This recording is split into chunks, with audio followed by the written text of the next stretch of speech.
Hello student, मैं दीक्षा। स्वागत है आपका आपके अपने यूट्यूब चैनल में, जिसमें हम पढ़ रहे हैं मई 2023 के करंट अफेयर को। इस करंट अफेयर श्रृंखला के अंतर्गत अभी तक हमने 6 मेजर टॉपिक को कंप्लीट किया। आज का हमारा 7वां मेजर टॉपिक विज्ञान एवं प्रौद्योगिकी के संदर्भ में रहेगा। चलिए तो स्टार्ट करते हैं आज के टॉपिक की शुरुआत। आज का पहला टॉपिक रहेगा 3 पेरेंट्स बेबी के बारे में। हाल ही में यूके के माइटोकॉन्ड्रियल डोनेशन ट्रीटमेंट प्रक्रिया की सहायता से एक शिशु का जन्म हुआ है। गौरतलब है कि शिशु के जन्म की इस प्रक्रिया में 3 व्यक्तियों, माता पिता और एक महिला दाता के डीएनए का प्रयोग किया गया था। तो यह किसके संदर्भ में है कि यूके की माइटोकॉन्ड्रियल डोनेशन ट्रीटमेंट प्रक्रिया की सहायता से एक शिशु का जन्म हुआ है, जिसके जन्म के पश्चात इसमें 3 व्यक्तियों का डीएनए का प्रयोग किया गया, जिसमें माता पिता और महिला दाता के। अब जानते हैं कि माइटोकॉन्ड्रियल डोनेशन ट्रीटमेंट के बारे में कि यह क्या होता है। Mitochondrial donation treatment in vitro fertilisation की मदद से गर्भधारण करने हेतु उपयोग की जाने वाली एक टेक्निक है। इसमें माता पिता के जेनेटिक मटेरियल और डोनर के माइटोकॉन्ड्रियल मटेरियल का उपयोग किया जाता है। इस तकनीक में रोगग्रस्त माइटोकॉन्ड्रियल स्वस्थ माइटोकॉन्ड्रिया से बदल दिया जाता है, ताकि माइटोकॉन्ड्रियल रोग माता से संतान में हस्तांतरित न हो सके। तो यह तकनीक किसके लिए है? यह रोगग्रस्त माइटोकॉन्ड्रियल को स्वस्थ माइटोकॉन्ड्रियल में बदल दिया जाता है। इस प्रक्रिया के तहत इस तकनीक का उपयोग किया जाता है, जिसमें जो रोग होता है या माइटोकॉन्ड्रियल रोग माता से संतान में हस्तांतरित ना हो सके, इसके संदर्भ में इस टेक्निक का यूज किया जाता है। इस प्रकार से इस प्रक्रिया में माता से शिशु के माइटोकॉन्ड्रियल रोग के हस्तांतरण को रोका जा सकता है और इससे एमडीटी तकनीक का उपयोग करके आईवीएफ के पहले या उसके बाद भी रोका जा सकता है। इसे माइटोकॉन्ड्रियल रिप्लेसमेंट थेरेपी भी कहा जाता है। साथ ही यह 3 व्यक्तियों के शामिल होने के कारण इसे 3 पेरेंट्स बेबी प्रक्रिया के रूप में जाना जाता है। तो 3 पेरेंट्स प्रक्रिया के रूप में किस तरीके से जाना जाता है? क्योंकि इसमें 3 व्यक्तियों के शामिल होने के कारण ही इस प्रक्रिया को 3 पेरेंट्स बेबी कहा जाता है। अब आता है माइटोकॉन्ड्रियल रोग के बारे में। माइटोकॉन्ड्रिया क्या है? माइटोकॉन्ड्रिया मूल रूप से कोशिकाओं के पावर हाउस को कहा जाता है, जो माइटोकॉन्ड्रिया ऊर्जा उत्पन्न करते हैं। इस प्रकार से ये मानव शरीर में कोशिकाओं की कार्यप्रणाली को बनाए रखने के लिए भी जिम्मेदार होता है। हालांकि कुछ ऐसे दोष भी उत्पन्न हो सकते हैं जिसे माइटोकॉन्ड्रिया द्वारा कोशिकाओं के लिए ऊर्जा उत्पन्न करने के तरीके को प्रभावित कर देते हैं। इस तरह से ये कोशिका की कार्यप्रणाली को भी प्रभावित कर सकते हैं। इस प्रकार के इस माइटोकॉन्ड्रियल म्यूटेशन से होने वाले रोगों को माइटोकॉन्ड्रियल रोग भी कहा जाता है। मतलब कि जो माइटोकॉन्ड्रियल है उसमें माइटोकॉन्ड्रिया क्या है? यह जो कोशिकाओं के पावर हाउस को कहा जाता है, जो ऊर्जा उत्पन्न करता है और इस प्रकार से मानव शरीर की कोशिकाओं की कार्यप्रणाली को बनाए रखने के लिए जिम्मेदार होता है। इसी के साथ ही माइटोकॉन्ड्रियल रोग के बारे में, यह जो रोग होते हैं इस प्रकार से म्यूटेशन, जो माइटोकॉन्ड्रियल म्यूटेशन से होने वाले रोग होते हैं, उन्हें माइटोकॉन्ड्रियल रोग कहा जाता है। जब माइटोकॉन्ड्रिया दोषपूर्ण होता है तो यह पर्याप्त ऊर्जा का उत्पादन नहीं करता है, तो इससे अंगों के कार्य करने के तरीके प्रभावित होते हैं। इससे पूरे शरीर के अनेक लक्षण जैसे ब्रेन डैमेज, मस्तिष्क का क्षतिग्रस्त होना, अंग विफलता, मांसपेशियों की क्षति दिखाई दे सकते हैं। इसके संदर्भ में है। और न्यूक्लियर डीएनए माता पिता दोनों से प्राप्त होता है, जबकि माइटोकॉन्ड्रियल डीएनए केवल माता से ही प्राप्त हो जाता है। इसके संदर्भ में प्रमुख शब्दावलियां है। अब आता है कि इसकी प्रक्रिया को देखते हैं कि इसमें किसी परिवार का माइटोकॉन्ड्रियल वंशानुक्रम किस तरीके से है कि इसमें जो दोषपूर्ण माइटोकॉन्ड्रियल जीन वाली दादी इसमें दिखाई गई हैं, उसके बाद ये दिखाए गए हैं जिसमें इनका जो प्रभावित पुत्र है, ये प्रभावित पुत्री है, अप्रभावित पुत्र हुआ, ये अप्रभावित पुत्री है। तो इसके संदर्भ में इन सबको दिखाया गया है। और फिर इन दोनों के साथ ही इसमें कुछ जो सिम्टम्स दिखाए गए हैं, जिसमें प्रभावित व्यक्ति यही है, जिसमें ये 4 सिंबल दिखाए गए हैं। उसके साथ जो अप्रभावित है, जो सामान्य माइटोकॉन्ड्रिया वाले हैं, और ये कौन से हैं? ये अप्रभावित पुत्री हैं। इसके संदर्भ में इनके अलग अलग जिस तरीके से एक जनरेशन को दिखाया गया, जिसमें दादी पुत्र और पोते के संदर्भ में इनको दिखाया गया कि किस तरीके से इनका प्रभाव इन पर पड़ता है, कि वंशानुगति क्रम में किस तरीके से देखा जाता है। एमडीटी की क्रिया विधि के संदर्भ में कि भ्रूण में बायोलॉजिकल माता पिता के अंडाणु और शुक्राणु तथा डोनर के अंडाणु से प्राप्त माइटोकॉन्ड्रिया शामिल होते हैं। माइटोकॉन्ड्रिया एक छोटी बैटरीनुमा संरचना होती है, जिसमें जन्म लेने वाले बच्चे में आमतौर पर माता पिता से प्राप्त डीएनए एवं डोनर से प्राप्त जेनेटिक मटेरियल लगभग शामिल होते हैं। माइटोकॉन्ड्रियल डोनेशन के प्रयोग की जाने वाली अन्य तकनीक के बारे में, यह तकनीक मैटरनल स्पिंडल ट्रांसफर और pro nuclear transfer mitochondrial donation में प्रयोग की जाने वाली 2 आम तकनीक तकनीक है। तो कौन कौन सी तकनीक है? मैटरनल स्पिंडल ट्रांसफ़र और दूसरी आती है प्रो न्यूक्लियर ट्रांसफ़र। इन दोनों तकनीक में न्यूक्लियर जेनेटिक मटेरियल और डोनेट किए गए स्वस्थ माइटोकॉन्ड्रिया का उपयोग करके अंडाणु या भ्रूण तैयार किया जाता है। एमएसटी और पीएनटी दोनों टेक्निक की मदद से तैयार किए जाने वाले भ्रूण में माता पिता का जेनेटिक मटेरियल मौजूद होता है और दोनों में समान रूप से दक्ष भी होते हैं। अब आता है माइटोकॉन्ड्रियल डोनेशन ट्रीटमेंट प्रक्रिया के बारे में। यह प्रक्रिया इसमें दिखाया गया है जिसमें माता का निषेचित अंडाणु है, इसमें दाता का निषेचित अंडाणु और दाता का जो अंडाणु है इसके संदर्भ में इनको किस तरीके से ये प्रक्रिया चलती है उनको दिखाया गया है। अब आता है कि मैंने मैटरनल स्पिंडल ट्रांसफ़र तकनीक के बारे में। यह तकनीक क्या होती है? यह तकनीक न्यूक्लियर जेनेटिक मटेरियल को अंडाणु से अलग कर डोनेट किए गए अंडाणु में स्थानांतरित कर दिया जाता है और डोनेट किए गए अंडाणुओं का न्यूक्लियर जेनेटिक मटेरियल भी इससे पहले ही अलग कर दिया गया है। भ्रूण के निर्माण के लिए अंडाणु को शुक्राणु से निषेचित किया जाता है। इस टेक्निक की यह प्रक्रिया दिखाई गई है जिसमें ये दाता है किस तरीके से इसमें ये अंडाणु का होता है, फिर उसके बाद स्वस्थ जो माइटोकॉन्ड्रिया होती है किस तरीके से यह प्रक्रिया चलती है और यह एक स्टेप से दूसरे स्टेप में किस तरीके से जाती है। तो यह प्रक्रिया इस तरीके से निरंतर चलती है। अब आता है प्रो न्यूक्लियर ट्रांसफ़र टेक्निक के बारे में। भ्रूणों के निर्माण के लिए प्रयोगशाला में अंडाणुओं को शुक्राणु से निषेचित किया जाता है। इसके पश्चात प्रत्येक भ्रूण के न्यूक्लियर जेनेटिक मटेरियल को डोनेट किए गए अंडाणुओं और शुक्राणुओं का उपयोग करके निर्मित भ्रूणों में स्थानांतरित कर दिया जाता है और इन डोनेट किए गए अंडाणुओं से न्यूक्लियर जेनेटिक मटेरियल के पहले ही हटा दिया जाता है, जिसको इस टेक्निक के संदर्भ में बताया गया है जिसमें दाता और दाता का अंडाणु और उसमें किस तरीके से यह प्रक्रिया चलती है उस प्रक्रिया को सब अच्छे से बताया गया है, स्टेप बाय स्टेप समझाया गया है। अब आता है एमडीटी के लाभ के बारे में। एमडीटी के लाभ के बारे में समझते हैं। सबसे पहले रोग की रोकथाम के बारे में कि माइटोकॉन्ड्रियल विकार गंभीर स्वास्थ्य समस्याएं उत्पन्न करते हैं और इनसे कोई प्रभावी उपचार मौजूद नहीं होते। ऐसे में एमडीटी एक ऐसा विकल्प होते हैं जो बच्चे के स्वस्थ जीवन पर अवसर प्रदान करते हैं। या लगभग 6000 में से एक बच्चा माइटोकॉन्ड्रियल विकार से पीड़ित होता है। इसके आनुवंशिक संबंधों के बारे में माइटोकॉन्ड्रियल रिप्लेसमेंट थेरेपी के तहत अधिक आयु वाली उन महिलाओं को बायोलॉजिकल संतान प्राप्त करने में मदद मिल सकती है जिनमें अंडाणुओं की गुणवत्ता निम्न स्तर की होती है। इसके लिए एमआरटी तकनीक के तहत अधिक आयु वाली महिला के न्यूक्लियर डीएनए को बनाए रखने के लिए कम आयु की डोनर के माइटोकॉन्ड्रिया का उपयोग किया जाता है। जनन संबंधी स्वतंत्रता के संदर्भ में इसमें एमआरटी की महिला कपल्स को लाभान्वित कर सकता है जो आनुवंशिक रूप से दोनों से संबंधित संतान प्राप्त करने के इच्छुक होते हैं। इस तरह की संतान के लिए इसमें एक महिला के न्यूक्लियर डीएनए तथा दूसरी महिला के माइटोकॉन्ड्रियल डीएनए का उपयोग किया जाता है। अब जानते हैं कि एमडीटी से जुड़ी कुछ चिंताओं के बारे में। कुछ नैतिक चिंताएं कौन कौन सी उत्पन्न होती है? पहली तो ये होती है कि डिजाइनर शिशुओं को बढ़ावा मिलने की संभावना होती है कि एमडीटी तकनीक में आनुवंशिक परिवर्तन होता है, इसलिए यह डिजाइनर बेबी की शुरुआत कर सकते हैं।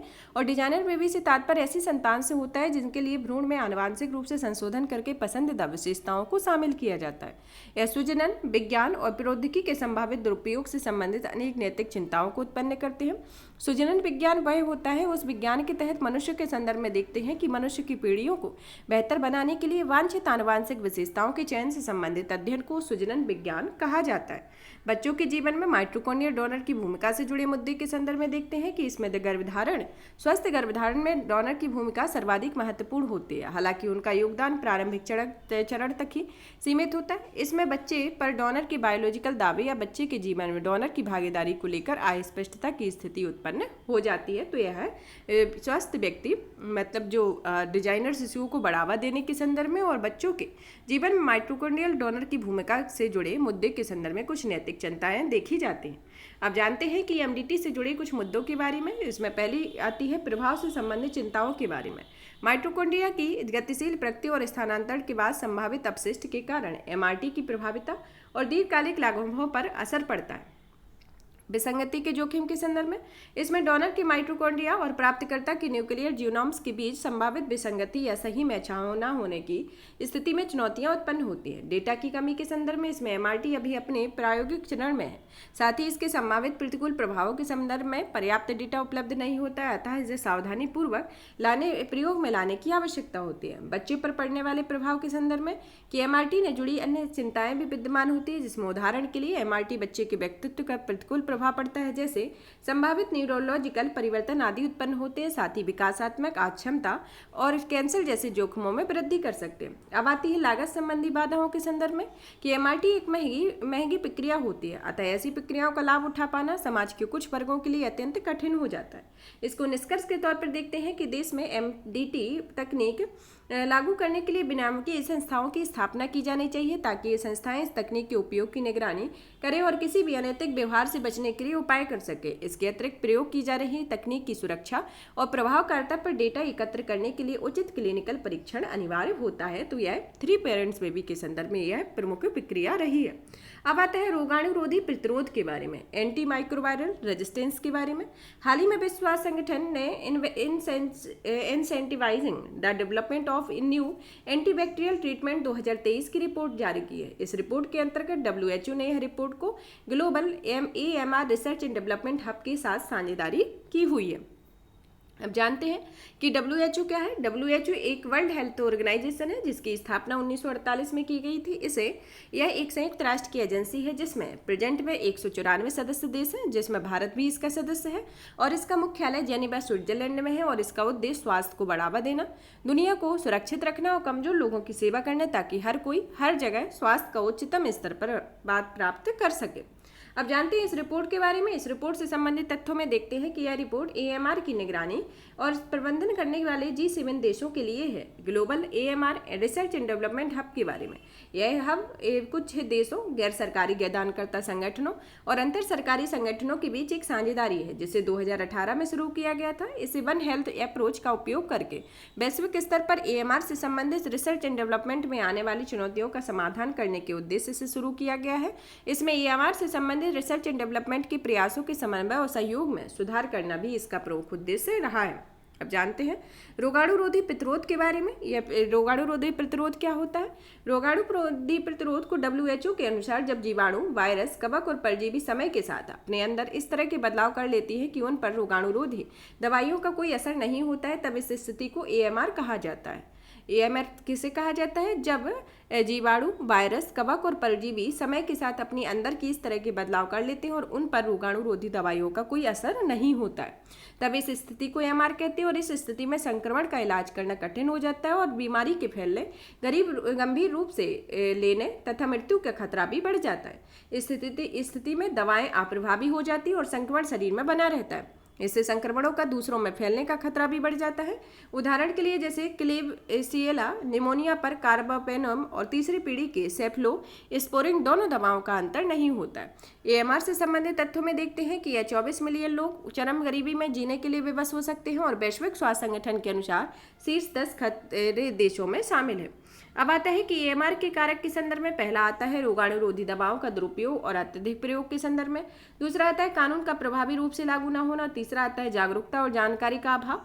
चौथा आता है स्वास्थ्य देखभाल सुविधाओं और फार्म्स में संक्रमण तथा बीमारी रोकथाम एवं नियंत्रण की खराब व्यवस्था। पांचवा आता है मनुष्यों और पशुओं दोनों के मामलों में स्वच्छ जल, सफाई और स्वच्छता की सीमित उपलब्धता का होना। और लास्ट आता है कि गुणवत्तापूर्ण सस्ती दवाओं, टीकों और क्लिनिकल सेवाओं की सीमित उपलब्धता के संदर्भ में इसके प्रमुख कारक है। अब जानते हैं कि रोगाणुरोधी के बारे में। रोगाणुरोधी के संदर्भ में सबसे पहले देखते हैं एंटीबायोटिक्स के बारे में। एंटीबायोटिक्स, इसका उपयोग जीवाणुओं के कारण होने वाले संक्रमण जैसे सेलुलाइटिस, मूत्रमार्ग से संक्रमण, तपेदिक, यौन संचारित संक्रमण, उदाहरण के लिए जैसे गोनोरिया को रोकने या उनका इलाज करने हेतु किया जाता है। फिर दूसरा आता है विषाणुरोधी जो एंटीवायरल होता है। इसका उपयोग विषाणुओं के कारण होने वाले संक्रमण जैसे सर्दी, फ्लू, चिकन पॉक्स, कोविड-19 या HIV से होने वाले रोगों के रोकने के इलाज हेतु किया जाता है। फिर आता है रोगाणुरोधी ऐसी दवाएं होती हैं जिनका उपयोग मनुष्यों, पशुओं और पादपों में सूक्ष्म जीवों के कारण होने वाले संक्रमणों को रोकने तथा उनका इलाज करने के लिए किया जाता है। कवकरोधी या एंटी फंगल के बारे में। इसका उपयोग कवक के कारण होने वाले संक्रमण जैसे थ्रस, रिंगवर्म और एथलीट फूड को रोकने या उनका इलाज करने के लिए किया जाता है। परजीवी रोधी के संदर्भ में इसका उपयोग परजीवियों के कारण होने वाले संक्रमण जैसे मलेरिया, थ्रेडवर्म और हेड लाइस को रोकने या उनका इलाज करने हेतु किया जाता है। रोगाणुरोधी दवा केवल एक प्रकार के सजीव के खिलाफ ही काम करती है। भारत में एएमआर के बारे में, भारत उच्चतम एंटीबायोटिक खपत और उच्चतम एएमआर देशों की सूची के सबसे ऊपर है। लेसेट पेपर ने 5 रोगजनकों का विवरण दिया है, जिसमें देश के सबसे प्रभावी कुछ एंटीबायोटिक दवाएं भी अप्रभावी रही हैं। इसमें 5 एंटीबायोटिक दवाएं हैं, जिसमें आती है Staphylococcus aureus, Mycobacterium tuberculosis, Escherichia coli, Acinetobacter baumannii और क्लेबसिएला निमोनिया इसके अंतर्गत ये प्रमुख 5 एंटीबायोटिक है। और एएमआर को लेकर आईसीएमआर की 5वीं विस्तृत रिपोर्ट के अनुसार सबसे अधिक दुरुपयोग वाले व खपत वाले एंटीबायोटिक्स के लिए प्रतिरोध स्तर हर साल 5 से 10% तक बढ़ा हुआ है। अब जानते हैं एएमआर के परिणाम के बारे में। एएमआर के परिणाम के संदर्भ में पहला परिणाम आता है कि सेकेंड लाइन दवाओं की उच्च लागत के कारण चिकित्सा की लागत अत्यधिक बढ़ जाती है। रोगी को लंबे समय तक अस्पताल में भर्ती रहना पड़ता है, क्योंकि उपलब्ध दवाएं बीमारी को ठीक करने में अधिक समय लेती हैं।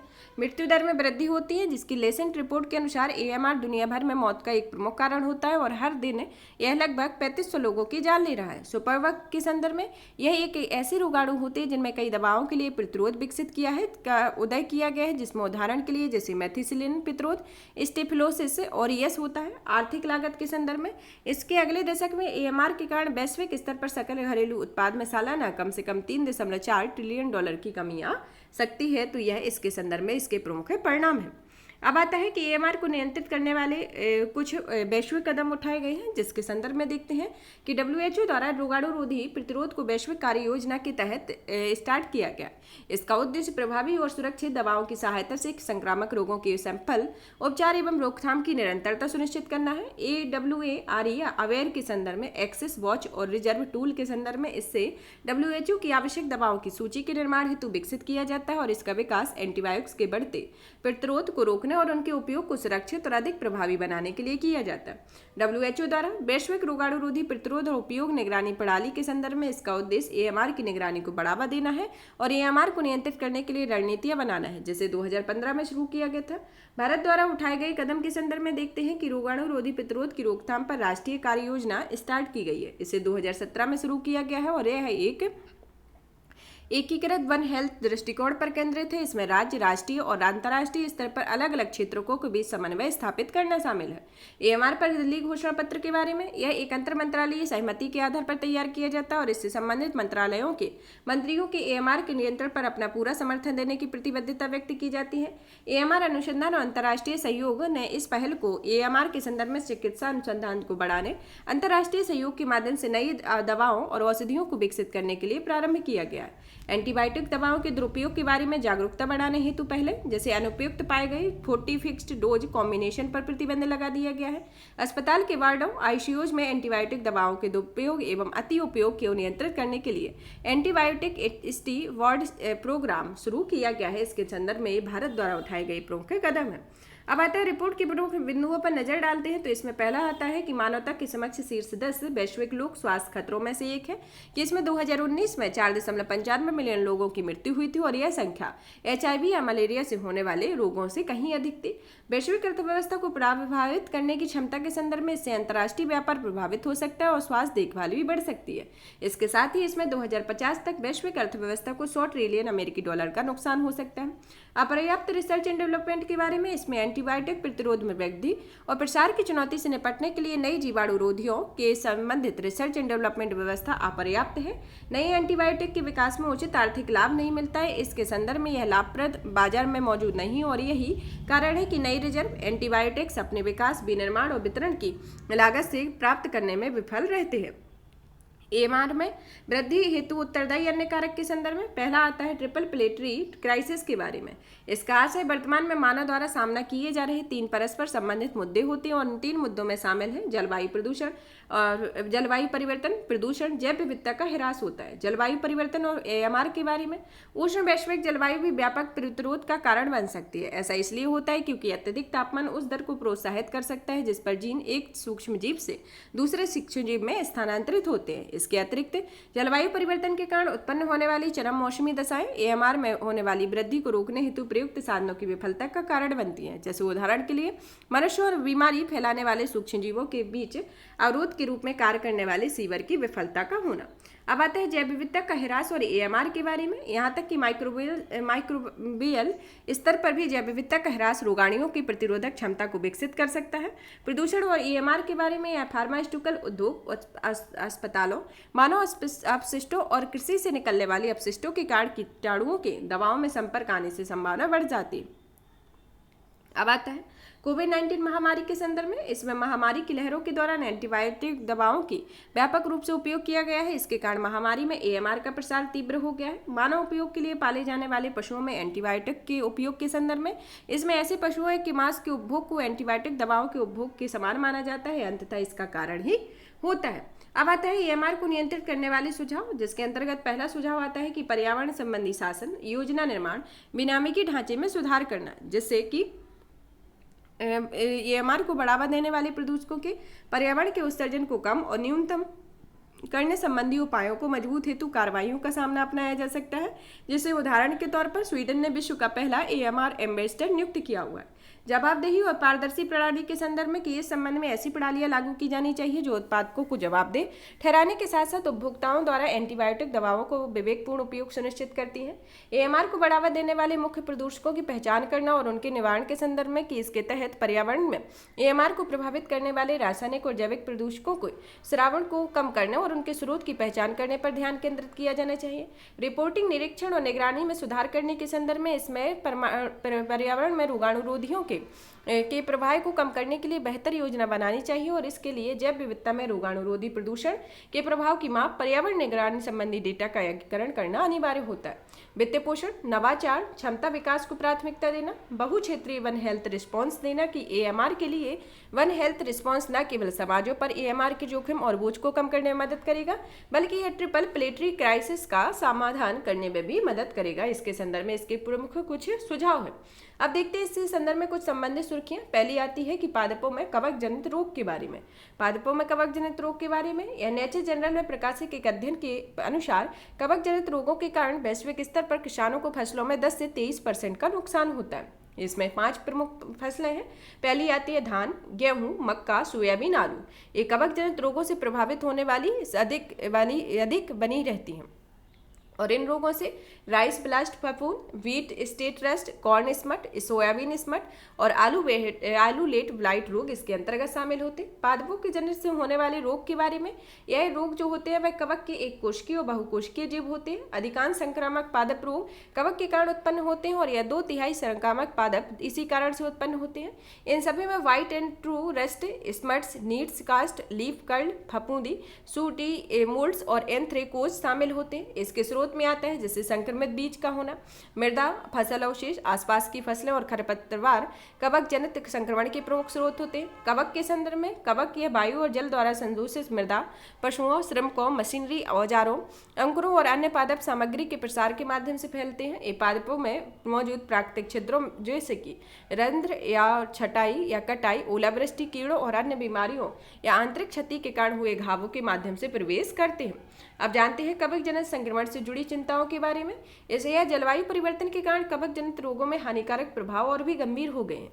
बढ़ते तापमान के कारण कवक जनित संक्रमण तेजी से ध्रुवों की ओर फैल रहा है और इस संक्रमण से ध्रुवों की ओर फैल होने की गति लगभग 7 किलोमीटर प्रति वर्ष हो गई है। जैसे उदाहरण के लिए गेहूं के तने से संबंधित ऋतुआ संक्रमण आमतौर पर उष्णकटिबंधीय देशों में अधिक देखे गए हैं। हालांकि वर्तमान में ये संक्रमण इंग्लैंड और आयरलैंड में भी पाए गए। उच्च तापमान कवक रोगजनक के लिए नए वेरिएंट के विकास को प्रोत्साहित करता है। एकल फसली पद्धति ने कवक से तेजी से होने वाले और कवकनाशी के प्रतिरोध को विकसित करने में समर्थ बनाया। कृषि में कवक रोधियों के उपयोग में होने वाली वृद्धि से कवकनाशी के प्रति अधिक प्रतिरोधी रोगजनकों का विकास हो रहा है तथा फसलों में कवक जनित रोग खाद्य सुरक्षा के लिए खतरा बने हुए हैं। तो इसके संदर्भ में इससे जुड़ी कुछ प्रमुख चिंताएं हैं। अब आता है गैर संचारी रोगों के बारे में। सुर्खियों में क्यों रही है? हाल ही में स्वास्थ्य परिवार कल्याण मंत्रालय ने राष्ट्रीय गैर संचारी रोग और रोकथाम नियंत्रण कार्यक्रम हेतु रणनीतिक परिचालन दिशा निर्देश 2023 से 2030 तक के लिए जारी की है। इस निर्देश के कुछ उद्देश्य हैं जो भारत में एनसीडीज का प्रबंधन करना है। इस प्रबंधन के संदर्भ में गैर संचारी रोगों के कुछ दिशा निर्देश के बारे में देखते हैं। इस दिशा निर्देशों में देखते हैं कि सबसे पहले विश्व उच्च रक्तचाप दिवस के अवसर पर और G20 को ब्रांडेड कार्यक्रम के एक भाग के रूप में जारी किया गया। गया है। इसके अंतर्गत कुछ बिंदु हैं, जिसमें पहला आता है कि एनसीडीज पर नियंत्रण करने के लिए प्राथमिक और माध्यमिक रोकथाम नैदानिक सहायता पर ध्यान दिया जाएगा। कैंसर, मधुमेह, हृदय रोग, स्ट्रोक की रोकथाम नियंत्रण के लिए राष्ट्रीय कार्यक्रम का नाम बदल दिया गया और इसका नाम राष्ट्रीय गैरसंचारी रोग रोकथाम और नियंत्रण कार्यक्रम है। और इसके अलावा कार्यक्रम के दायरे का विस्तार करके निम्नलिखित को शामिल किया गया है, जिसमें पहला आता है क्रोनिक ऑब्स्ट्रिक पल्मोनरी डिसीज और अस्थमा। दूसरा आता है गैर मादक वसायुक्त यकृत रोग और तीसरा आता है प्रधानमंत्री राष्ट्रीय डायलिसिस कार्यक्रम इत्यादि। इसके संदर्भ में कुछ कार्यक्रम चलाए गए हैं। साथ ही अब व्यापक प्राथमिक स्वास्थ्य देखभाल पोर्टल नाम बदलकर राष्ट्रीय एनडीसी कर दिया गया है और यह पोर्टल 30 वर्ष से अधिक आयु वर्ग की आबादी के बीच फैली 5 कॉमन एनसीडीज के प्रति जोखिम आकलन और स्क्रीनिंग को सक्षम बनाता है और इसके 5 कॉमन एनसीडीज में शामिल है, जिसमें उच्च रक्तचाप, मधुमेह तथा मुख, स्तन और सर्वाइकल कैंसर इसके संदर्भ में कुछ प्रमुख रोग है। अब आता है G20 को ब्रांडेड कार्यक्रम के दौरान मिनिस्ट्री ऑफ वेलफेयर के अंतर्गत कुछ पहलें स्टार्ट की गई हैं। जैसे पहली पहल है 75-25 की पहल। इस पहल के अंतर्गत प्राथमिक स्वास्थ्य केंद्रों की सहायता से उच्च रक्तचाप और मधुमेह वाले 75 मिलियन लोगों को 2025 तक मानक देखभाल की सुविधा प्रदान करने हेतु लक्ष्य निर्धारित किया गया है और इसके अंतर्गत प्राथमिक स्वास्थ्य देखभाल के तहत एनसीडीज को विश्व में सबसे बड़े स्तर पर कवर किया जाएगा। सशक्त पोर्टल के संदर्भ में इसे 40,000 प्राथमिक स्वास्थ्य देखभाल चिकित्सा पोर्टल अधिकारियों को एनसीडीज के लिए मानक उपचार बर्ड फ्लू पर प्रशिक्षित करने हेतु शुरू किया जाएगा और यह पहल समुदाय के निकट स्वास्थ्य देखभाल सेवाएं प्रदान करते हेतु शुरू की गई है। अब आता है गैर संचारी रोगों के बारे में। गैर संचारी रोग स्थायी रोग के रूप में इन्हें जाना जाता है। ये लंबे समय के रोग तक बने रहने वाले रोग होते हैं। ये कई कारकों के चलते उत्पन्न होते हैं, जैसे आनुवांशिक, शारीरिक, परिवेश और व्यवहार संबंधी कारक होते हैं। एनसीडी जो होते हैं वह एक व्यक्ति से दूसरे व्यक्ति में प्रसारित नहीं होते हैं। गैर संचारी रोग 4 प्रमुख प्रकार होते हैं और इसके कुछ अन्य प्रकार होते हैं। 4 प्रमुख प्रकारों के अंतर्गत आता है जैसे हृदय तथा रक्त वाहिकाओं संबंधी रोग, दूसरा आता है कैंसर, तीसरा आता है दीर्घकालिक श्वसन रोग और चौथा आता है मधुमेह। और इसके अन्य प्रकार होते हैं जिससे उच्च रक्तचाप का होना, डिसलिपिपेडिया का होना, मोटापा, metabolism syndrome, rheumatoid arthritis, cerebrovascular रोग और जेनेटिक्स डिस्क रोग, सर्कोपेनिया, कमजोरी व अवसाद, मानसिक हानि, न्यूरोडिजेनरेटिव रोग। इसके संदर्भ में कुछ अन्य रोग हैं। अब आते हैं गैर संचारी रोगों के कारक के संदर्भ में। पहला आता है व्यवहार संबंधी जोखिम कारक। व्यवहार संबंधी जोखिम कारक के संदर्भ में देखते हैं कि अस्वास्थ्यकर आहार जैसे जंक फूड का होना, सुस्त जीवन शैली के कारण शारीरिक गतिविधियों में कमी होना, फेफड़ों के अधिकांश कैंसर तंबाकू के सेवन से होते हैं तथा शराब के सेवन से उच्च रक्तचाप, हृदय रोग आदि होते हैं। इसके संदर्भ में इसके प्रमुख कारक हैं। और जैसे कम व्यायाम के कारण रक्तचाप बढ़ जाता है, धूम्रपान, अस्वास्थ्यकर आहार आदि के कारण कोलेस्ट्रॉल में वृद्धि हो जाती है और अधिक कैलोरी वाले खाद्य पदार्थों के सेवन के कारण मोटापा बढ़ता है। और इसी के साथ ही अन्य कारक में आता है कि तनावपूर्ण जीवन शैली, कम नींद लेने के कारण ब्लड में ग्लूकोज का मात्रा का स्तर भी बढ़ जाता है। तो इसके प्रमुख कारक है। अब जानते हैं कि इसके कुछ प्रभावों के बारे में। गैर संचारी रोगों के प्रभाव कि यह दुनिया में होने वाली मौत, इस रोग से दुनिया में होने वाली मौतों का सबसे बड़ा कारण है, जो गरीब आबादी के प्रतिशत में वृद्धि होती है तथा 2050 तक एनसीडीज के कारण लगभग $47 ट्रिलियन के आर्थिक नुकसान का अनुमान होता है। एनसीडीज के उपचार के लिए परिवारों पर भारी आर्थिक बोझ पड़ता है, श्रम बल की उपलब्धता और उनकी उत्पादकता में भी कमी आती है। अब आता है कि एनसीडीज से जुड़े आंकड़े के बारे में। WHO के अनुसार भारत में होने वाली कुल 66% मौतें एनसीडीज के कारण होती हैं और WHO की एक रिपोर्ट के अनुसार विश्व में कुल 71% जो मौतें होती हैं वह गैर संचारी रोगों के कारण ही होती हैं। WHO की एक रिपोर्ट जो 2019 में प्रकाशित हुई थी, उसमें भारत में कार्डियोवैस्कुलर रोगों से लगभग 25.66 लाख लोगों की मृत्यु हुई है। WHO के एक रिपोर्ट जो 2019 में भारत में दीर्घकालिक श्वसन रोग के कारण 11.46 लाख लोगों की मृत्यु हुई है। अब जानते हैं संचारी रोग और गैर संचारी रोगों में अंतर के समझने के पहले इसके कारण, रोग प्रसारक एजेंट और वंशानुक्रम की भूमिका, रोग के प्रकार, उपचार और उदाहरण के संदर्भ में देखते हैं।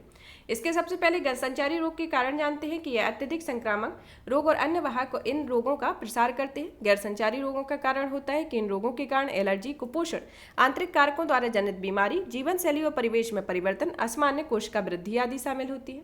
रोग प्रसारक एजेंट के संदर्भ में संचारी रोगों में विषाणु और जीवाणु आदि होते हैं और गैर संचारी रोगों में कोई नहीं होता है। वंशानुक्रम की भूमिका के संदर्भ में संचारी रोग में ये रोग एक पीढ़ी से दूसरी पीढ़ी पर प्रसारित होते हैं और गैर संचारी रोगों में भी यह एक पीढ़ी से दूसरी पीढ़ी में प्रसारित होते हैं। रोग के प्रकार में, रोग के प्रकार संचारी रोगों में बहुत जल्दी विकसित होते हैं और गंभीर रूप से संक्रमित होते हैं। गैर संचारी रोग में समय के साथ विकसित होते हैं और लंबे समय तक रहते हैं और एक घातक होते हैं। उपचार, गैर संचारी रोगों का उपचार परंपरागत तरीके से कारगर होता है और गैर संचारी रोगों का उपचार सर्जरी या विशेष उपचार की आवश्यकता पड़ती है। और इसके संचारी रोगों के उदाहरण के रूप में जैसे तपेदिक, मलेरिया आदि होते हैं। और गैर संचारी रोगों के उदाहरण में अल्जाइमर रोग, उच्च रक्तचाप और अस्थमा आदि होते हैं। अब आता है कि भारत में गैर संचारी रोगों से निपटने के लिए आने वाली कुछ चुनौतियों के बारे में। पहला आता है जैसे उच्च प्रशिक्षित मानव संसाधन की कमी का होना। इसके अनुसार देश में प्रति 1457 आबादी के केवल एक डॉक्टर उपलब्ध है। हालांकि विश्व स्वास्थ्य संगठन के अनुसार प्रति 1000 आबादी के लिए एक डॉक्टर होना चाहिए। तो भारत में 457 आबादी ज़्यादा है एक डॉक्टर के संदर्भ में। कम बजट आवंटन और उपयोग के संदर्भ में उदाहरण के तौर पर देखते हैं कि 2023-24 में एनसीडीज नियंत्रण कार्यक्रम में 289 करोड़ रुपए तक की कटौती की गई है, जिसमें 500 करोड़ रुपए खर्च किए गए थे। अकुशल और अनुपयुक्त कार्यान्वयन योजनाएं होना, जैसे उदाहरण के तौर पर कि व्यापक सूचना पूल प्रबंधन, सूचना प्रभारी का अभाव होना। इसके चलते राष्ट्रीय एनसीडी कार्यक्रम की पहुंच और कार्यान्वयन संबंधी प्रगति की कुशलता में निगरानी नहीं हो पाती है। दवाइयों का सही तरीके से नहीं लेना, जैसे उदाहरण के लिए कुछ रोगियों में से आधे रोगी डॉक्टर की सलाह से अपना उपचार नहीं करते हैं और दवा लेने वाले 1/3 रोगी डॉक्टर द्वारा कहे जाने के पहले ही अपना उपचार बंद कर देते हैं। फिर आता है बदलती जीवन शैली के संदर्भ में। इसमें शहरी क्षेत्रों में जीवन शैली स्वस्थ होने के कारण ऐसा हो रहा है, साथ ही यह अस्वास्थ्यकर खाद्य पदार्थों, पेय पदार्थों और शराब उद्योग की आक्रामक मार्केटिंग रणनीतियों में से प्रेरित है। इसके संदर्भ में ये प्रमुख चुनौतियां हैं। अब आता है कि गैर संचारी रोगों के संदर्भ में अंकुश लगाने के लिए भारत द्वारा कुछ पहले स्टार्ट की हैं। इसके अंतर्गत पहली पहल आती है NPC-DCS के बारे में। यह पहल 2010 में स्टार्ट की गई थी, जो राष्ट्रीय स्वास्थ्य मिशन के तहत शुरू की गई है। इस कार्यक्रम में हृदय रोग, उच्च रक्तचाप जैसे कॉमन एनसीडीज के नैदानिक उपचार के लिए लागू किया जा रहा है।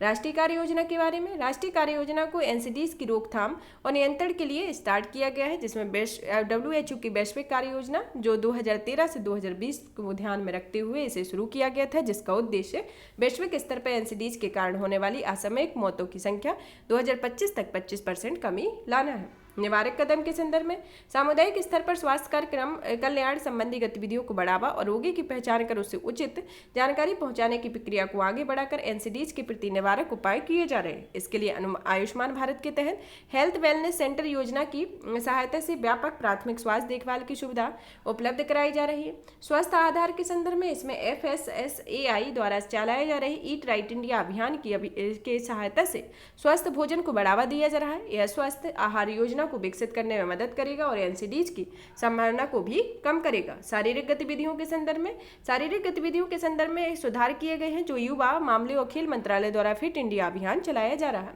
केंद्रीय बजट 2023-24 और आउटकम आधारित बजट के संदर्भ में सरकार ने पहली बार उच्च रक्तचाप और मधुमेह के उपचार की निगरानी करने के लिए परिणाम आधारित संकेतकों का प्रयोग शुरू किया है। यह उच्च रक्तचाप और मधुमेह जैसी रोगों से जुड़े सेवाओं का कवरेज बढ़ाने के लिए सरकार की प्रतिबद्धता को दर्शाता है। अब आता है एनसीडीज की रोकथाम हेतु कुछ सुझाव दिए गए। जैसे पहला सुझाव आता है कि बहुहितधारक दृष्टिकोण को अपनाना, जैसे उदाहरण के लिए कि नागरिक समाज जागरूकता बढ़ाने और लोगों को स्वस्थ जीवन शैली के बारे में शिक्षित करने हेतु मदद करना। दूसरा आता है स्वास्थ्य सेवा तक पहुंच में सुधार करना, जिससे किफायती दवाओं और आवश्यक चिकित्सा सेवाओं के साथ साथ गुणवत्तापूर्ण स्वास्थ्य देखभाल सेवाओं तक पहुंच में सुधार हो सकता है और इसके साथ ही एनसीडीज को प्रभावी ढंग से प्रतिबंधित और इलाज में करने में मदद मिल सकती है। समुदायों को शामिल करने के संदर्भ में इसमें एनसीडीज की रोकथाम और प्रबंधन में समुदायों को शामिल किया जाना चाहिए और यह प्रभावी तरीके से लोगों की जागरूकता बढ़ाने और स्वस्थ जीवन शैली को बढ़ावा देने के लिए आसान बना सकती है। प्रभावी नीतियों और विनियमों को लागू करने के संदर्भ में इसमें ऐसी नीतियों या नियमों को लागू किया जाना चाहिए जो तंबाकू और शराब के उपयोग सहित एनसीडीज के जोखिम कारकों को सीमित कर सकती है और नियम इन बीमारियों को रोकने में मददगार हो सकते हैं, जिसमें उदाहरण के तौर पर तंबाकू और शराब उत्पादकों की कर दर को बढ़ाना इसके संदर्भ में इसका प्रत्यक्ष उदाहरण हो सकता है। अब आता है निजी क्षेत्रों की भागीदारी को सुनिश्चित करने के संदर्भ में इसमें एनसीडीज के बढ़ते बोझ को कम करने के लिए सार्वजनिक और निजी क्षेत्रों के सहयोग लिया जाना चाहिए। स्वास्थ्य उत्पादों और सेवाओं को बढ़ावा देने के लिए निजी क्षेत्रों की भी उल्लेखनीय भूमिका होती है। क्षेत्रीय सहयोग को बढ़ावा देना, क्षेत्रीय सहयोग को बढ़ावा देने के संदर्भ में एनसीडीज के नियंत्रण में तेजी से लाने के लिए दक्षिण पूर्व एशिया के क्षेत्र में देशों को एक नया और प्रभावी क्षेत्रीय रोड मैप बनाने की आवश्यकता है। एनसीडीज की रोकथाम को ध्यान दिया जाना चाहिए तथा रोकथाम में अधिक से अधिक प्रयास किए जाने चाहिए और इसमें अच्छा भोजन करने, व्यायाम करने और अन्य कल्याणकारी गतिविधियों की सहायता से जीवन शैली में बदलाव शामिल है। अब जानते हैं एनसीडीज की रोकथाम के लिए कुछ वैश्विक पहले स्टार्ट है, जिसके अंतर्गत एक वैश्विक समन्वय तंत्र होना चाहिए। इस तंत्र को WHO ने अपनी देखरेख में शुरू किया है, जिसमें WHO सरकारों, नागरिक समाज संगठनों और संगठनों के अन्य संगठनों के बीच कार्यवाही को बढ़ावा देने में महत्वपूर्ण भूमिका निभा रहा है। इससे रोकथाम और नियंत्रण के जरिए स्वास्थ्य सुधार को भी बढ़ावा मिल सकता है। अब आता है एनसीडी पोर्टल के बारे में। एनसीडी डेटा पोर्टल, इस पोर्टल का उद्देश्य एनसीडी और उनके जोखिम के कारकों को निपटने के लिए जागरूकता बढ़ाना तथा देशों द्वारा की जाने वाली कार्यवाही के लिए जवाबदेही तंत्र को मजबूत करना है, या इसके संदर्भ में कुछ वैश्विक पहले है।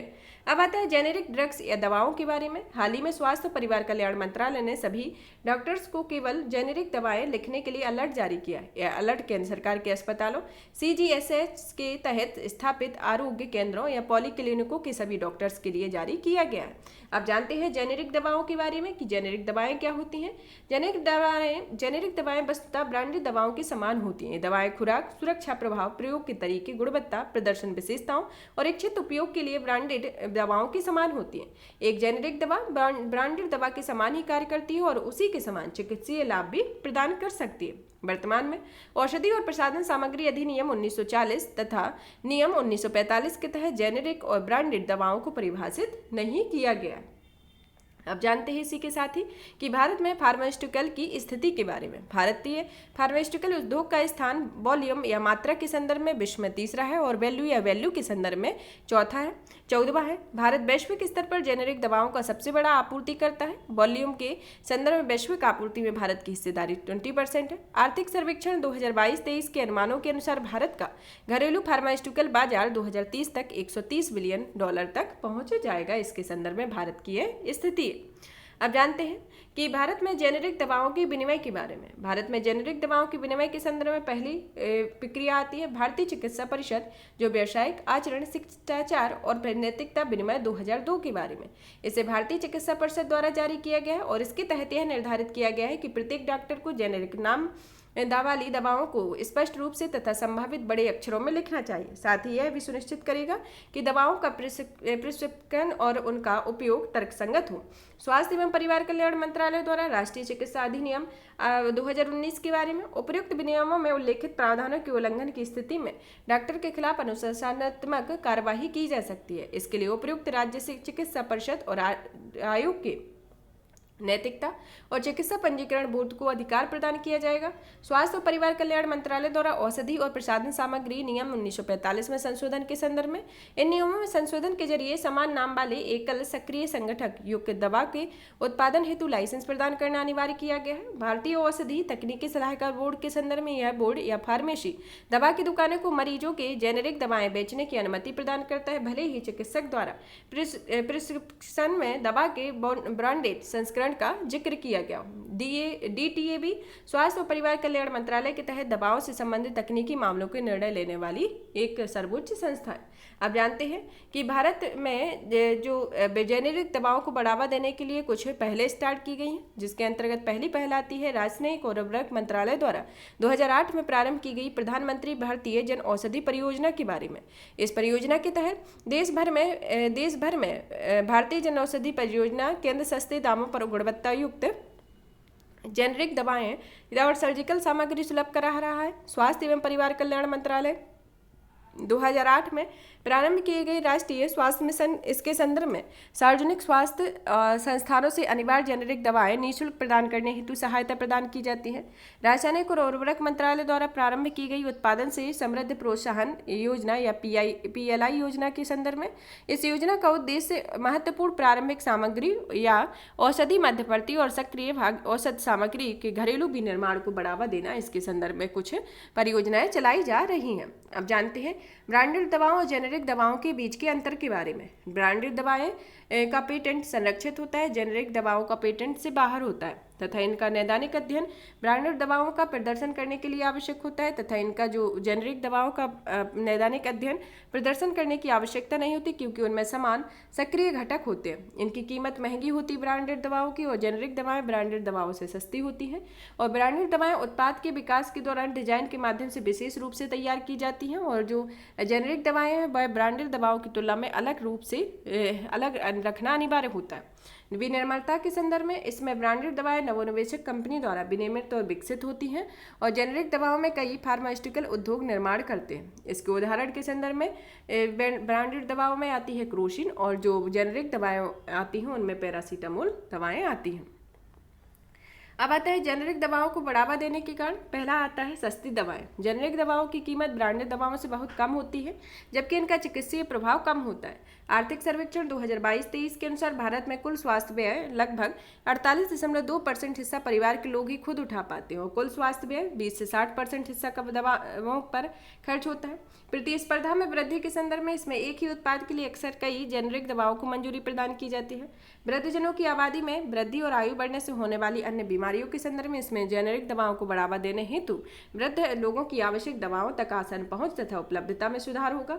फार्मास्यूटिकल क्षेत्र के विकास के संदर्भ में इसमें मेक इन इंडिया पहल के तहत सरकार फार्मास्यूटिकल क्षेत्र को बढ़ावा दे रही है। जेनेरिक दवाएं भी इस क्षेत्र के लिए अवसर प्रदान करती हैं। जेनेरिक दवा संबंधी निर्यात बाजार के विस्तार के संदर्भ में इसमें वर्तमान में भारत अफ्रीका की जेनेरिक दवाओं की आवश्यकता के 50% से अधिक की पूर्ति करता है। साथ ही यूएसए में जेनेरिक दवाओं की मांग लगभग 40% और यूके में सभी दवाओं की मांग में लगभग 25% की आपूर्ति करता है।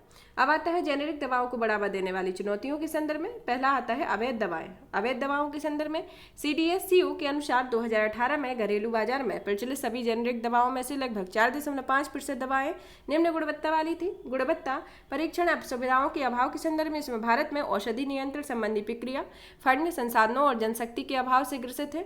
नकली दवा विक्रेता के संदर्भ में इसमें ये विक्रेता खुदरा स्तर पर काम करते हैं और संदिग्ध आपूर्तिकर्ताओं से निम्न गुणवत्ता वाली दवाएं खरीदते हैं। रोगियों की धारणा के संदर्भ से रोगियों में एक नकारात्मक धारणा होती है जो दवा की गुणवत्ता प्रत्यक्ष रूप से उसकी कीमत पर निर्भर करती है। पेटेंट के एवरग्रीन होने के संदर्भ में इसमें बड़ी फार्मेसी कंपनियां दवा राजस्व पर अपना एक अधिकार बनाए रखने के लिए अनिवार्य चिकित्सीय प्रभावकारिता को बढ़ाए बिना दवाओं में मामूली सुधार करती है, और भारतीय पेटेंट अधिनियम 1970 के तहत भारत में पेटेंट केवल 20 वर्षों की अधिकतम अवधि के लिए ही प्रदान किए जाते हैं। अब आता है महत्वपूर्ण सामग्री, प्रारंभिक सामग्री या सक्रिय औषधि सामग्री के लिए आयात पर निर्भरता के संदर्भ में इसमें सक्रिय औषधि सामग्री और अन्य मध्यवर्तियों के लिए भारत अन्य देशों पर बहुत अधिक निर्भर है। उदाहरण के लिए लगभग 70 to 80% API चीन से आयात की जाती है। KSM या महत्वपूर्ण प्रारंभिक सामग्री के संदर्भ में यह दवाओं के उत्पादन में उपयोग होने वाला एक कच्चा माल होता है जो मध्यवर्ती अथवा एक API होता है। इसका उपयोग API के उत्पादन में किया जाता है और इससे API की संरचना में एक महत्वपूर्ण संरचनात्मक खंड के रूप में शामिल किया जाता है। API के बारे में सक्रिय औषधि सामग्री यह दवा के निर्माण के उपयोग के लिए किया जाने वाला पदार्थ या पदार्थों का मिश्रण होता है। जब इसे किसी दवा के उत्पादन में उपयोग किया जाता है तो यह दवा उत्पाद का एक सक्रिय घटक बन जाता है। इसके आगे की राय में देखते हैं कि इसमें देखते हैं कि यह सर्वहितधारक अप्रोच होना चाहिए कि भारत में औषधि महानियंत्रक को दवा कंपनियों और स्थानीय दवा नियंत्रण प्राधिकरणों के साथ मिलकर कार्य करना चाहिए ताकि बाजार में अवैध दवाओं के प्रसार को नियंत्रित किया जा सके। स्पष्ट वर्गीकरण होना चाहिए कि भारत में औषध महानियंत्रक को स्पष्ट रूप से बताना चाहिए कि क्या कोई दवा की गुणवत्ता खराब है या नकली दवा है। इससे नकली दवाओं के समाधान हेतु काफी हद में मदद मिल सकती है। नई प्रौद्योगिकी का उपयोग करना चाहिए कि नकली दवा रोधी प्रौद्योगिकी, उत्पाद प्रमाणीकरण, छेड़छाड़ रोधी पैकेजिंग, ट्रैक या ट्रेस तकनीक को विकसित करने में सहायता कर सकती है। फिर आता है जेनेरिक दवाओं के प्रति जागरूकता बढ़ाना, मजबूत विनियामकी फ्रेमवर्क का होना, अनिवार्य लाइसेंस प्रदान करना जिसमें जेनेरिक दवाओं का पहुंच का अधिकार एक मानवाधिकार है और ऐसी दवाओं को अनिवार्य लाइसेंस प्रदान नहीं किए जाने पर उनके उत्पादन एवं पहुंच में बाधा आएगी। अब आता है फार्मास्यूटिकल क्षेत्रकों के लिए उपलब्ध PLI योजना पर पुनः विचार करना, जिससे इस योजना के अंतर्गत ऐसे चिकित्सीय उत्पादों को शामिल किया गया है जिसमें भारत की आयात संबंधी निर्भरता पहले से भी काफी कम है और साथ ही API के घरेलू उत्पादन की लागत आयात की लागत से कई गुना अधिक हो जाती है। अब आता है छोटे मॉड्यूलर रिएक्टर के बारे में हाल ही में नीति आयोग में role of small modular reactor in energy transaction report की एक रिपोर्ट जारी की गई है। इस रिपोर्ट के संदर्भ में यह बताया गया है कि अंतर्राष्ट्रीय परमाणु ऊर्जा एजेंसी के अनुसार एसएमआर जो 10 मेगावाट से 300 मेगावाट का विद्युत उत्पादन क्षमता करने वाले एडवांस परमाणु रिएक्टर होते हैं, जिनकी शुरुआत 1940 से 50 के दशक में मानी जाती है, जब सैन्य उद्देश्यों के लिए अलग अलग डिजाइन के लघु क्षमता वाले परमाणु रिएक्टर का इस्तेमाल किया जाता था। एसएमआर के बारे में, यह स्मॉल एस से स्मॉल ए आकार में परंपरागत परमाणु ऊर्जा रिएक्टर से होते हैं। एम का मतलब होता है या मॉड्यूलर, यह प्रणालियों और घटकों को कारखाने में असेंबल किया जा सकता है और साथ ही एक पूर्ण इकाई के रूप में एक दूसरे स्थान पर स्थापित करने के भेजा जा सकता है। तथा रिएक्टर मतलब आर का मतलब रिएक्टर, जो इसके तहत परमाणु विघटन प्रक्रिया द्वारा उष्मा को पैदा करके ऊर्जा का उत्पादन किया जाता है। और जब कोई न्यूट्रॉन किसी भारी परमाणु से टकराता है तो उससे 2 हल्के परमाणुओं को तोड़ देता है और जिसे विखंडन कहा जाता है। विखंडन के इस क्रम में अतिरिक्त न्यूट्रॉन भी मुक्त होते हैं जो इस श्रृंखला अभिक्रिया को शुरू कर सकते हैं, इसके संदर्भ में होता है। इसकी वर्तमान स्थिति को देखते हैं कि वर्तमान में वैश्विक स्तर पर एसएमआर के लिए 2 परियोजनाएं चलाई जा रही हैं, जिसमें पहली परियोजना है अकादमिक लोमोनोसिव फ्लोटिंग पावर यूनिट और दूसरी आती है एसटीआरपीएम डेमोन्स्ट्रेशन एसएमआर। चीन में यह योजना चलाई जा रही है। एसएमआर के लाभ के बारे में, इसकी विशिष्टता के संदर्भ में देखते हैं, जैसे एडेप्टेबल और स्केलेबल। इसके संदर्भ में यह विद्युत आपूर्ति की मांग के अनुसार आवश्यक क्षमता वाले एसएमआर बनाए जा सकते हैं। ईंधन काफी अधिक समय तक चलता है। इसके संदर्भ में यह परंपरागत संयंत्रों में प्रत्येक 1 से 2 साल में ईंधन भरना पड़ता है, वहीं एसएमआर आधारित विद्युत संयंत्रों में प्रत्येक 3 से 7 साल में ईंधन भरने की आवश्यकता होती है। कॉम्पैक्ट डिजाइन के संदर्भ में इसमें बड़ी रिएक्टरों और नवीनीकरणीय ऊर्जा स्रोतों के लिए आवश्यक भूमि की तुलना में एसएमआर के मामले में कम भूमि की उपलब्धता होती है। पैसिव सेफ्टी फीचर्स के बारे में, यह असामान्य परिस्थितियों के रिएक्टर को भौतिकी के नियमों का पालन करते हुए बंद कर दिया जाता है और इससे रिएक्टर की बेहतर सुरक्षा सुनिश्चित होती है। जैसे ज्यादातर मामलों में इस सुरक्षा में उपायों को शामिल तकनीकों को विद्युत आपूर्ति की आवश्यकता नहीं होती। साथ ही यह तकनीक किसी व्यक्ति या कंप्यूटर की सहायता के बिना दुर्घटनाओं को नियंत्रित भी कर सकती है, जिसमें मॉल्टेन सॉल्ट रिएक्टर में लगे फ्रीज स्टॉपर पैसिव सेफ्टी प्रणाली भी इसका एक उदाहरण है। अब आता है किफायती स्तर पर, इसके मामले में कम पूंजी परिव्यय और चरणबद्ध पूंजीगत व्यय की आवश्यकता होती है। इसके तहत उत्पादित ऊष्मा का प्रयोग बिलावड़ीकरण और विनिर्माण आदि गतिविधियों के लिए किया जाता है। नवीनीकरण ऊर्जा के स्रोत में ऊर्जा की आपूर्ति में होने वाले दैनिक और मौसमी उतार चढ़ाव के दौरान एसएमआर का उपयोग किया जा सकता है। इसके संदर्भ में अब जानते हैं एसएमआर की चुनौतियों के बारे में। प्रौद्योगिकी, जैसे पहली आती है प्रौद्योगिकी के चयन का मुद्दा। एसएमआर के 80 से अधिक डिजाइन, विकास और लाइसेंसिंग के लिए अलग अलग चरणों में है। इन सभी को एक साथ स्थापित करना बिना के चुनौतियों पैदा कर सकता है और कुछ हद तक इसे लागत में वृद्धि हो सकती है। वित्त पोषण के संदर्भ में, इसमें अंतर्राष्ट्रीय ऊर्जा एजेंसी के अनुसार परमाणु ऊर्जा का विस्तार करने के लिए 2030 तक वार्षिक रूप से लगभग 100 बिलियन अमेरिकी डॉलर के वैश्विक निवेश की आवश्यकता है। इसके अलावा एसएमआर उद्योग में निजी पूंजी का निवेश आवश्यक निवेश से बहुत कम होता है। लाइसेंस संबंधी चुनौतियों के संदर्भ में, इसमें नई विकसित एसएमआर तकनीकों को मौजूदा लाइसेंसिंग प्रक्रिया में शामिल करना कठिन होता है। आपूर्ति श्रृंखला संबंधी मुद्दे में आता है कि इसमें इकोनॉमी ऑफ स्केल का लाभ उठाने के संबंध में एसएमआर उद्योग के आपूर्ति श्रृंखलाओं में तालमेल स्थापित करने की आवश्यकता पड़ती है। साथ ही यह मामला विमानन उद्योग में देखा गया है। इसके संदर्भ में इसकी प्रमुख चुनौतियां हैं। कुछ सुरक्षा से संबंधित चुनौतियां भी आती हैं। भंडारण और निपटान से संदर्भित चुनौतियों में देखते हैं कि इनका उपयोग ईंधन से रेडियोधर्मी अपशिष्ट को भी पैदा होता है और अतः इससे अपशिष्ट का भंडारण और निपटान करने में संबंधी सुविधाओं की आवश्यकता होती है। इंटरनेशनल न्यूक्लियर लाइबिलिटी कन्वेंशन के संदर्भ में, कि यह बेना कन्वेंशन और civil liability for nuclear damage 1963 के अंतर्गत है।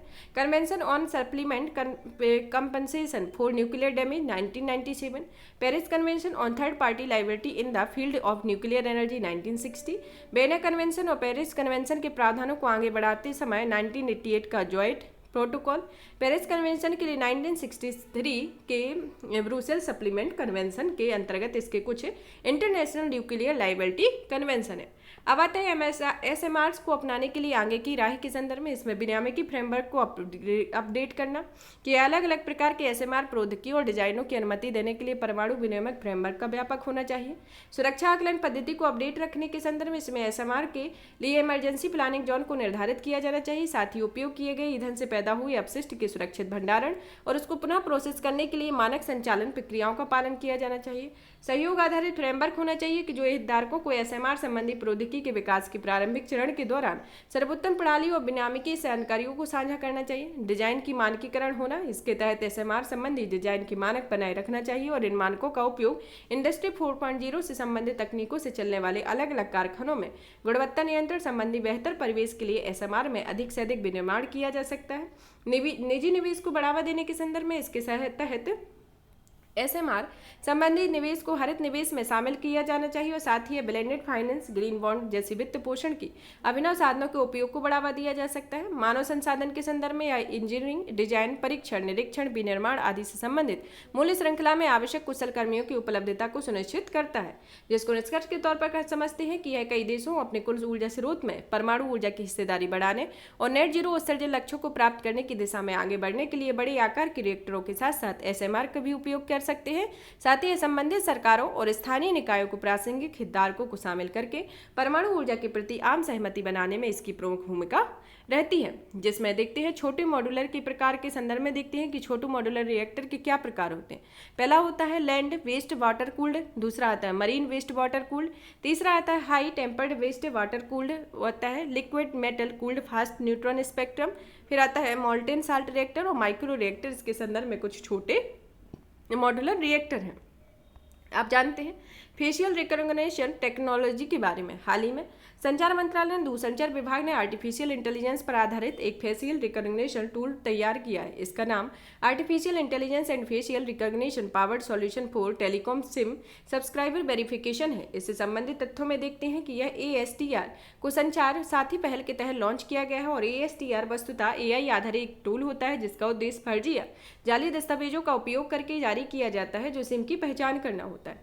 ASTR टेलीकॉम ऑपरेटर्स के ग्राहकों के डेटाबेस की जांच कर सकता है। इस दौरान ASTR एक ही व्यक्ति के नाम पर जारी एक से अधिक कनेक्शन के बारे में पता लगा सकता है। इस तरह से ASTR यह पता लगा सकता है कि क्या किसी एक व्यक्ति के नाम पर 8 से अधिक सिम कार्ड जारी किए गए हैं या DOTs नियमों के अनुसार किसी एक व्यक्ति के नाम पर 8 से अधिक सिम कार्ड जारी नहीं किए जा सकते।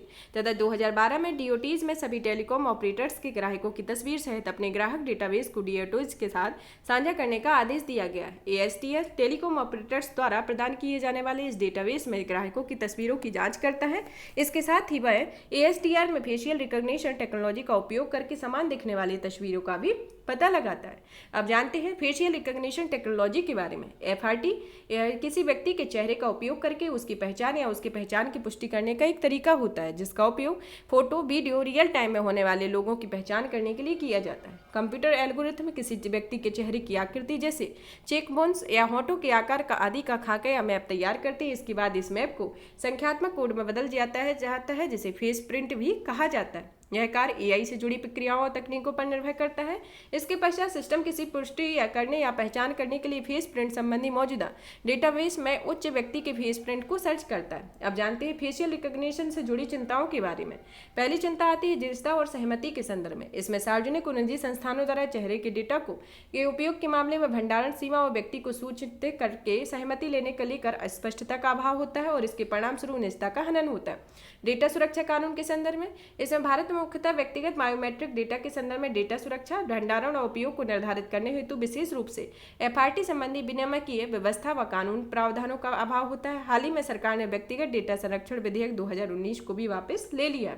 अशुद्धि के संदर्भ में इसमें तस्वीर में किसी आंशिक या पूर्ण खराबी या कम रोशनी में ली गई तस्वीर, चेहरे के हाव भाव, बढ़ती उम्र आदि के कारण तकनीकी त्रुटियां हो सकती है। इससे किसी पहचान की पुष्टि करने में समस्या पैदा हो सकती है।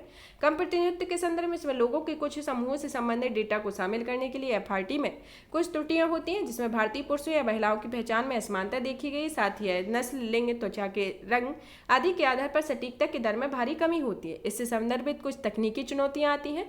तकनीकी चुनौतियों में FRT आधारित सिस्टम पर डिजिटल हमले का खतरा बढ़ना रहता है। साथ ही फिजिकल और डिजिटल पोर्ट्रेट्स, 3D मॉडल जैसे मास्क या डीप फेक आदि का उपयोग करके इस सिस्टम से बच निकलने की भी गुंजाइश होती है। इसके संदर्भ में इससे जुड़ी कुछ प्रमुख चिंताएं हैं। आप जानते हैं संचार डेटा पोर्टल के बारे में। उसके पहले जानते हैं कि फेस रिकॉग्निशन किस तरीके से काम करता है। इसमें सबसे पहले कि आपकी तस्वीर ली जाती है। इसमें सबसे पहले स्रोत के रूप में चेहरे की फ़ोटो की आवश्यकता होती है और इसे फ़ोटो को स्कैन करके या कैमरे का उपयोग करके प्राप्त किया जाता है। फिर होता है कि चेहरे से संबंधित डेटा को प्राप्त किया जाता है। फिर इसका डेटाबेस से तुलना की जाती है कि उसी तरीके से यह मिल रहा है कि नहीं। फिर मैचिंग या मिलान किया जाता है। इसके तहत सॉफ्टवेयर निर्धारित करता है कि युक्त चेहरे से संबंधित डेटाबेस में किसी फोटो से मेल खाता है या नहीं। अब आता है संचार साथी पोर्टल के बारे में। संचार साथी पोर्टल में निम्नलिखित कार्यों में मदद करता है। पहला आता है अपने नाम पर जारी मोबाइल कनेक्शन के बारे में जानने में, अपने नाम पर जारी फर्जी गलत कनेक्शन के रिपोर्ट के बारे में, मोबाइल फ़ोन चोरी हो जाने या खो जाने पर या ब्लॉक करने में, मोबाइल फ़ोन को खरीदने पहले AIMEI की सत्यता जाँच करने के लिए होता है, जो अलग अलग मॉड्यूल में शामिल होता है। पहला आता है सेंट्रल इक्विपमेंट आइडेंटिफिकेशन रजिस्ट्रार के संदर्भ में। इसके तहत चोरी या खोई हुए मोबाइल कनेक्शन को ब्लॉक किया जाता है। दूसरा आता है telecom analytical fraud management and consumer protection के बारे में। यह किसी उपयोगकर्ता को उनके नाम की किसी कागजी दस्तावेजों का उपयोग के लिए मोबाइल कनेक्शन की संख्या जांच करने की सुविधा प्रदान करता है। ASTR या फर्जी ग्राहकों की पहचान करता है। नो योर मोबाइल कनेक्शन के संदर्भ में यह स्वयं के नाम के पंजीकृत मोबाइल कनेक्शन के बारे में जानने में मदद करता है। यह प्रमुख भिन्न भिन्न टेक्निक है।